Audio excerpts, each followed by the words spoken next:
All right, let's talk about a hidden tax trap that can have some absolutely devastating consequences for your retirement. It's a mistake that can take what seems like a smart financial move and turn it into a permanent, really painful loss. You know the drill, right? It's a classic strategy. You sell an investment that's down, you harvest that loss, and then you use it to lower your tax bill. It's supposed to be the silver lining on a losing trade, and it's something smart investors do all the time. But what if that deduction, the one you were counting on, didn't just get pushed down the road, but was completely vaporized? Just poof, erased forever. Well, that's exactly what can happen, and it's a hidden minefield for even the most experienced investors out there. So let's be crystal clear about what's at stake here. This isn't just some small clerical error we're talking about. The financial damage can be absolutely shocking, as one unlucky investor found out the hard way. Yeah, you're reading that right. In one real documented case, an investor who made just $45,000 in profit ended up with an $800,000 tax bill. No, that's not a typo. It wasn't a computer glitch. It was the direct result of walking blindly into this very tax trap. And this is what we call a ghost loss.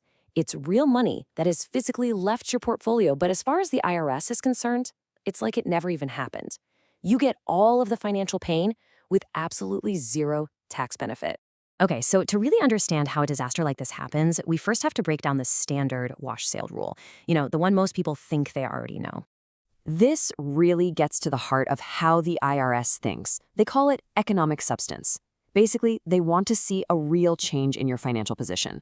They're saying, look, you can't just sell a stock on Monday to get a tax break and then buy it right back on Tuesday. That's not a real loss in their eyes. And this creates what we call the danger zone. The rule covers a 61-day window. That's 30 days before you sell at a loss, the day of the sale itself, and then 30 days after. If you buy the same thing or something substantially identical anywhere inside that window, boom, you've triggered a wash sale. Now, in a normal situation, this isn't a total catastrophe. The loss is just deferred. It gets added to the cost of the new shares you bought, so when you eventually sell those shares, your gain will be smaller or your loss will be bigger. The tax break just gets kicked down the road. But this is exactly where the real danger is hiding. So if the loss is just deferred, what's the big deal, right? Well, everything, and I mean everything, changes when an individual retirement account, an IRA, gets involved.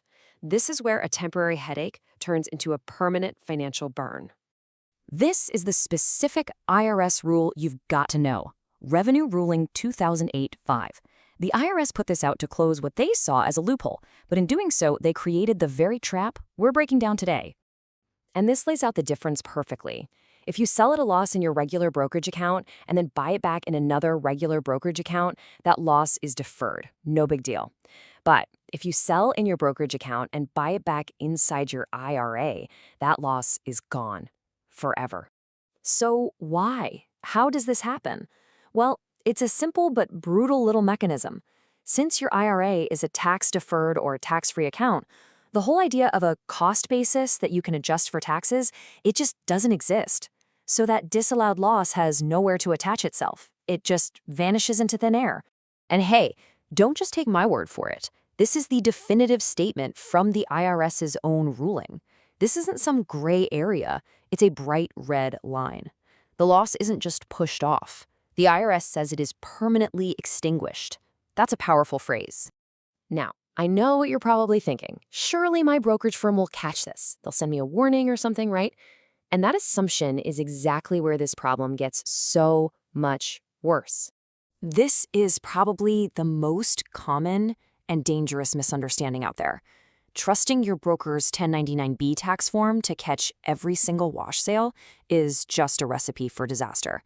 Why? Because, legally speaking, your broker is blind to your complete financial picture. Let's just break down these critical differences. Your broker, they only have to track what happens in that one account. But you're responsible for tracking across all of your accounts. Your broker doesn't track your spouse's account or your IRA, but the IRS says you must. To them, you and your spouse are one economic unit, and the responsibility to get it right is 100% yours. And this term, substantially identical, it can be really tricky. Selling Ford and buying GM? You're fine. But selling a stock and then buying a call option on that very same stock? Yep, that's a wash sale. The real gray area is with things like index ETFs. If you sell one S&P 500 ETF and buy another one from a different company, well, the IRS might argue your economic position hasn't really changed, and the burden of proof is on you. Okay, we have definitely mapped out the danger zone. So now for the most important part, how to fix this. Here is the protective protocol you can use to make sure your tax deductions are safe. Before you even think about selling for a loss, you have to run through this checklist. A tiny automatic dividend reinvestment could accidentally trigger this rule and wipe out your entire loss. Check everything. Automatic programs, all your accounts, your spouse's accounts. You have to be thorough. Now, the protocol itself is actually very simple. Step 1, sell the security. Step 2, wait. You must wait a full 31 days. Don't cut it close, wait 31 to be safe. And only after that waiting period is over can you repurchase that investment anywhere in any of your accounts without triggering the rule. And what if you realize after the fact that you've made this mistake? Well, you're required to fix it yourself. You can't just rely on that incorrect 1099-B from your broker. You have to manually report that disallowed loss on your tax form 8949, and you use the code W to do it. Look, if you only take one single thing away from this explainer today, please let it be this. Your broker's tax forms are a starting point. They are not the final word. The ultimate legal responsibility to track and report every single wash sale across all of your financial accounts, that rests squarely on your shoulders. So now you know how to defend yourself against the ghost loss. But it kind of makes you wonder, doesn't it? If a trap this dangerous was just hiding there in plain sight, what other assumptions are you making about your investments that could be quietly putting your hard-earned money at risk?